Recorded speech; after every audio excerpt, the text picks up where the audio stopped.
Hey guys, welcome back to my channel Dennis tube. நான் உங்கள் அஸ்வின். என்னடா ரொம்ப நாள் கழிச்சு ஒரு போய் எட்டி பார்த்துருக்கேன்னு சொல்லி நினைக்கிறீங்களா? ஆமாங்க, ஒரு சில காரணங்களால் வீடியோஸ் ரெகுலராக போட முடியலை. No problem. ஸோ இன்றைக்கி கூட பார்த்தீங்கன்னா வந்து என்னுடைய ப்ரோக்ராம், நாங்கள் பண்ண ப்ரோக்ராம் ஒன்று வந்து பார்த்தீங்கன்னா விஜய் டிவியில் போட்டிருந்தாங்க. ஸோ அதை குறித்து கூட நான் ஷேர் பண்ண போகிறேன். ஸோ அங்கே என்ன நடந்தது, எக்ஸ்பீரியன்ஸ் எப்படி இருந்துச்சு அதை ஷேர் பண்ண போகிறேன். ஸோ வீடியோக்குள்ளே போகிறதுக்கு முன்னாடி let's roll on the intro.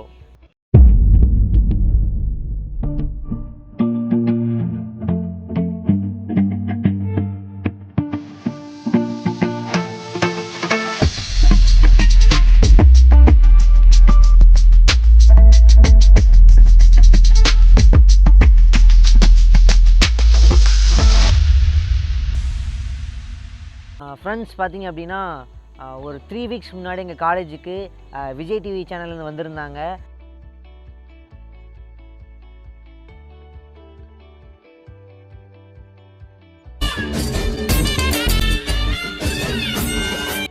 ஆதவன் அண்ணனும் தர்ஷோகம் வந்திருந்தாங்க. இங்கே இந்த ஒன் டே ஃபுல்லாக எங்கள் காலேஜில் தான் இருந்தாங்க. ஆனால் எனக்கு எப்போ தெரியும் சொல்லி பார்த்தீங்க அப்படின்னா எனக்கு வந்து ஒரு மணிக்கு போலான்னு தெரிய வந்தது. சரி, நாங்கள் ஃப்ரெண்ட்ஸ் எல்லாம் சும்மா என்ன தான் நடக்குதுன்னு சொல்லி பார்க்கலாமே அப்படின்னு சொல்லி போகும்போது பார்த்தீங்கன்னா சும்மா தான் பார்க்க போய் உட்காந்துருந்தேன். என்ன பண்ணிட்டாங்கன்னா முன்னாடி போய் உட்காரு அப்படின்ட்டாங்க. என்னடா முன்னாடி கூப்பிட்றாங்கன்னா ஒன்றும் தெரியாது அப்படின்ட்டு சும்மா அப்படி உட்காந்துருந்தேன். நீயானா நான் ஷோ மாதிரி பேசணுன்னாங்க. நமக்கு சும்மா கருத்தாலாம் பேசவே வராதுங்க. அந்த பேசிக்காக அந்த நாலேஜ் நமக்கு கிடையாது. அதனால் கருத்தாக பேச சாப்பிட்டு எப்படி இருக்குன்னு சொல்லலாமே தவிர, இல்லை நம்ம என்ன பண்ணுறோன்னா சொல்லலாமே தவிர, கருத்து அப்படி என்ன பஞ்சு டைலாக பேசுகிறது, நம்ம பேசுகிற பஞ்சு டைலாக் ட்ரெண்டிங் ஆகுமா ஆகாதா அப்படின்ற மாதிரி யோசிச்சுட்டு இருந்தேன். சரி, என்னத்தை போட்டோன்னு யோசிக்கும் போது தான் என்னோடய ஃப்ரெண்டு பால் தர்மராஜ்னு ஒரு பையன், அவன் என்ன பண்ணிட்டான்னா அடே வாடான்னு கூப்பிட்டு இழுத்துட்டு போயிட்டான். இழுத்துட்டு முன்னாடி உட்கார வச்சுட்டு ப்ரோக்ராம் ஸ்டார்ட் பண்ணாங்க. என்ன ப்ரோக்ராம் ஸ்டார்ட் பண்ணாங்கன்னா பவர்ட் பை காலேஜ் அதெல்லாம் பேசிட்டு வந்து அந்த அக்கா வந்து அந்த ஆடெல்லாம் சொல்லிவிட்டு அப்புறம் அப்படியே ஸ்டார்ட் பண்ணாங்க. அப்புறம் அப்படியே போயிட்டே இருந்துச்சு. நமக்கு என்னத்தை பேசன்னு தெரில. அவங்க வேறு உடையில் பார்த்திங்கன்னா நல்லா கடி ஜோக்கெலாம் சொல்கிறாங்க, அதுக்கு ஆன்சர் சொல்லணுமா. அப்புறம் இன்னொன்று வந்துச்சு, என்ன சொன்னாங்க அப்படின்னா நடக்கணும் அப்படின்னாங்க, ஒரு ஆட்டிடியூட் வாக் அப்படின்னாங்க. ஆட்டிடியூட் நமக்கு என்னமோ என்னென்னே தெரியாத கொண்டு நடனா அது என்ன பண்ண அப்படின்னு சொல்லும்போது சும்மா வாக் பண்ணுங்கடா அப்படின்னாங்க. அதுக்கு முன்னாடி நான் இன்னொரு விஷயத்த சொல்ல ஆசைப்பட்றேன். என்ன அப்படின்னா, நாங்கள் அந்த ப்ரோக்ராம் பண்ணும்போது டோட்டல் டைமிங்கே வந்து 2.5 மணி நேரம் அந்த ப்ரோக்ராமை பண்ணோம். ஆனால் அவங்க வந்து போட்டது வெறும் பார்த்திங்கன்னா ஜஸ்ட் ஒரு 10 நிமிஷம்குள்ளே தான் போட்டிருந்தாங்கன்னு நினைக்கிறேன். நிறைய விஷயத்தை எடிட் பண்ணிட்டாங்க, கட் பண்ணிட்டாங்க. நாங்கள் நிறைய விஷயத்தை இன்ட்ரெஸ்டிங்காகவும் காமெடியாகவும் கொஞ்சம் கண்டென்ட்டாகவும் பேசியிருந்தோம். அதெல்லாம் வந்து அதெல்லாம் பார்த்திங்கன்னா எடிட் பண்ணி போட்டாங்க. So no problem. இதுவரை போடுறது ரொம்ப சந்தோஷமாக இருந்துச்சு. அப்புறம் என்னுடைய டேர்ன் வந்துச்சு வாக் பண்ணும்போது சொல்லும்போது. நான் கரெக்டாக உள்ள என்ட்ரி ஆனேன். அந்த அக்கா சொல்கிறாங்க, டே கெத்தாக இருக்கியேடா அப்படின்ட்டு. அப்போ நமக்குள்ளே ஒரு பாட்டு ஓடுது, கெத்த விடாத தம்பி அப்போலாம் பாட்டு ஓடுதுங்க நமக்குள்ளே. கெத்தாக இருக்கியாடா பார்க்கவே. அந்த பாட்டு போடுறதுக்கப்புறம் சொன்னாங்க, தம்பி க்யூட்டாக இருக்கானாங்க. நான் அக்கா நீங்கள் நல்லா உருட்டுறீங்க அப்படின்ட்டு இருந்தேன். அப்புறம் தம்பி மைக்கை வாங்கி பேசுங்கன்னாங்க. மைக்கை வாங்குறதுக்குள்ள உடைய கொஞ்சம் நிறைய டாக் ஓடிச்சு. அதெல்லாமே கட் பண்ணிட்டாங்க. கரெக்டாக மைக்கை பிடிச்ச உடனே அப்புறம் அந்த டாக் அப்படியே ஓடிச்சு. கியூட்டா இருக்கடா. டேய் கியூட்டா இருக்கடா. கியூட்டா இருக்கானா இல்லையா? இல்ல, இந்த பக்கம் நான் ஒருத்தன் நிக்கிறேன். வந்தேன் அப்புறம் அங்கேயே பார்த்தா அப்புறம் இங்கே பார்த்து திருட்டேன். அப்புறம் நான் இந்த பக்கம் நிக்கிறதா வேணாமா? உங்க போயிடுவேன். ஓ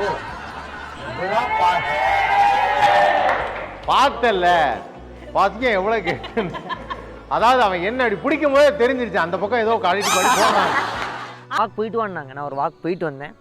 போயிட்டு வந்ததுக்கப்புறம் அந்த அக்கா சொன்னாங்க, எனக்கு ஒரு வாக்கு ரொம்ப பிடிச்சிருக்குடா, உன் கூட ஒரு வாக் வரணும் அப்படின்னாங்க. நான் சும்மா விடுவேனா, எனக்கும் தாங்க நானும் அதை ரொம்ப நாளாக யோசிச்சுட்டே இருந்தவங்க கூட வாக் போகணுட்டு ஒரு ஆசைக்கா, வாங்க போவோம் அப்படின்ட்டு ஒரு வாக் போயிட்டு வந்தாச்சு. இப்போ இந்த வாக்கை வந்து உங்களுக்கு நான் டிஸ்பிளே பண்ணி காட்டுறேன்னு பாருங்க. ஆதவன் அண்ணா, எனக்கு இவன் நடந்தது ரொம்ப பிடிச்சிருக்கு. அதனால என்ன பண்ணலாம், நாங்க 2 பேரும் சேர்ந்து போறோம்.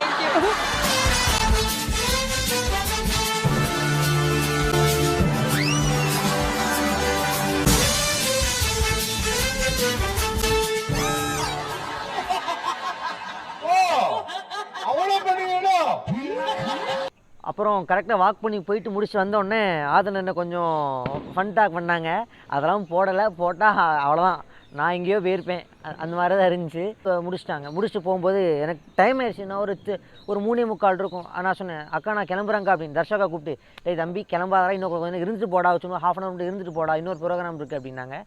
கரெக்டாக வீட்டில் போய் சாப்பிட்டு போய் உட்காந்துருக்கிறேன். சும்மா இன்னொரு ப்ரோக்ராம் பண்ணிகிட்டு இருந்தாங்க. அதில் நான் பேசலை, பிகாஸ் மற்றவங்களுக்கு சான்ஸ் கொடுப்போம் அப்படின்றதுனால நான் பேசலை. ஓரத்தில் அப்படியே நின்றுட்டு இருந்தேன். அன்றைக்கி ஃபுல்லாக எப்படி இருந்துச்சு நான் ஃபீல் பண்ணேன் அப்படின்னா கொஞ்சம் டிஃப்ரெண்ட்டாக தான் ஃபீல் பண்ணேன். அன்றைக்கி தான் யோசித்தேன், ஓ ஷூட்டிங்னா இப்படி தான் இருக்குமோ அப்படின்ட்டு. நீங்கள் டிவியில் பார்க்கும்போது பார்த்தீங்கன்னா நல்லா சிரிச்சிருப்பீங்க, நல்லா என்ஜாய் பண்ணியிருப்பீங்க. இதே நேரில் பார்த்தீங்கன்னா சிரிப்பே வராது. அவங்க எவ்வளோ தான் காமெடி பண்ணாலும் சிரிப்பே வராது. சும்மா இப்படியே தான் உட்கார மாதிரி இருக்கும். அந்த மாதிரி ஒரு சில விஷயங்கள் இருக்கும். டிவியில் போட்ட வீடியோவோட ஐ எம் யுவர் பிரபா அப்படின்ட்டு ஒரு இன்ஸ்டாகிராம் ஐடி வந்து ஒரு ரீல்ஸ் ஒன்று கட் பண்ணி போட்டிருந்தாங்க. அதை பார்த்தா நான் ரொம்ப சந்தோஷமாயிருந்தேன். இந்த அளவுக்குலாம் எடிட் பண்ணி போடுறாங்க அப்படின்னா திறமை எடிட் பண்ணி போடுறாங்கப்பா அப்படின்ட்டு. ஸோ நல்லா இருந்துச்சு அவங்களோட எடிட். அந்த வீடியோ உங்களுக்கு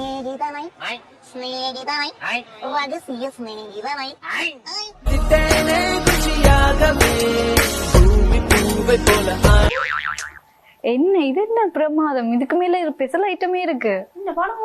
இத கெத்தா இருக்கேடா பார்க்கவே,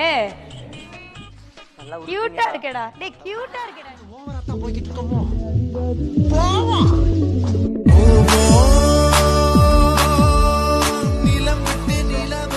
அவன் ஆனா என்னை விட்டுட்டு போவான்னு நினைச்சு கூட பார்க்கலாம் மாப்பிள.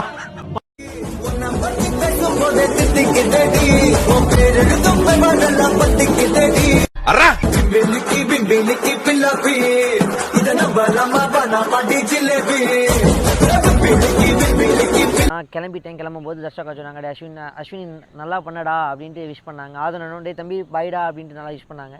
நான் எதுவும் நினச்சேன், சரி அவங்களாம் டிவியில் வராங்க ஊண்டு பந்தா, நம்மளே சும்மா நடந்து போனோம் ஊண்டு அப்படி கொஞ்சம் சீன் ஓட்டுவோம்ல, அப்படி சீன் ஓட்டாங்க தான் யோசித்தேன். ஆனால் அப்படி சீன்லாம் ஓட்டாமல் ரொம்ப சிம்பிளாக ஹாயாக சுற்றிக்கிட்டு ஆமாம். ஸோ அப்படி தான் இருந்துச்சு. ஸோ இந்த வீடியோ ஐ திங்க் நீங்கள் ஆதனா நீங்கள் பார்த்தீங்கன்னா, தர்ஷாக்கா நீங்கள் பார்த்தீங்கன்னா ஒரு லைக் போடுங்க, நம்ம சேனலுக்கு ஒரு சப்ஸ்கிரைப் பண்ணுங்கள். எப்பயும் சொல்கிறது தான், என்னத்தை நம்ம புதுசாக சொல்லிட போகிறோம். நம்முடைய சேனலுக்கு லைக் பண்ணுங்கள், கமெண்ட் பண்ணுங்கள், சப்ஸ்கிரைப் பண்ணுங்கள், ஃப்ரெண்ட்ஸுக்கு ஷேர் பண்ணுங்கள். இங்கே நம்ம இன்னும் நிறையா விஷயங்கள் புதுசாக பேசுவோம். மாதத்துக்கு ஒரு வீடியோ என்னால் முடிஞ்சலாம் நான் கண்டிப்பாக போட ட்ரை பண்ணுறேன். நீங்கள் யோசிப்பீங்க அவ்வளோ பிஸியாடான்ட்டு. என்னுடைய ஒரு நாள் எப்படி இருக்குன்றதை அப்கமிங் டேஸில் நான் ஒரு விலாக் எடுத்து நான் காட்டுறேங்க. உங்களிடம் விடைபெறுவது உங்கள் அஸ்வின்.